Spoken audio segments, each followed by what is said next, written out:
Hello കൂട്ടുകാരെ, എല്ലാവർക്കും നമസ്കാരം. വളരെ എളുപ്പത്തിൽ തയ്യാറാക്കിയിട്ടുള്ള ഒരു അവിയലാണ് ഇത്. നമ്മൾ സാധാരണ അവിയലിന് ചേർക്കുന്ന എല്ലാ കഷ്ണങ്ങളും എടുത്തു, പച്ചമുളകൊക്കെ കീറിയിട്ട്, മുരിങ്ങക്കോല്, വാഴയ്ക്ക, ഉരുളക്കിഴങ്ങ്, ക്യാരറ്റ്, വഴുതനങ്ങ, പയറ്, ചേന, അങ്ങനെ എല്ലാം നമ്മൾ ചേർത്തു. അത് അരിഞ്ഞെടുത്തൊരു അതിൻ്റെ ഹാഫോളം വെള്ളം വെച്ച് ഉപ്പുനീര് ഒഴിച്ചിട്ട് നമ്മൾ വേകാനായിട്ട് വെച്ചു.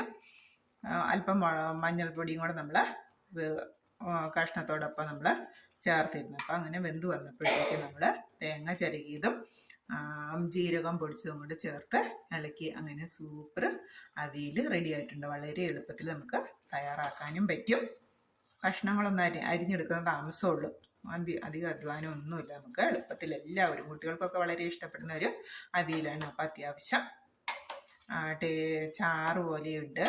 എന്നാൽ ഇച്ചിരി കൂടെ കുറുകി വന്നു കഴിഞ്ഞാൽ നമുക്ക് തോരനായിട്ട് ഉപയോഗിക്കാം. പക്ഷെ നല്ല സൂപ്പർ അവിയലാണ്. എല്ലാവരും നമ്മൾ സാധാ വീടുകളിലൊക്കെ സദ്യക്കുള്ള അവിയലല്ല, സാധാ നമ്മുടെ വീട്ടുപയോഗത്തിനായിട്ട് തയ്യാറാക്കുന്ന ഒരു അവിയലാണ്.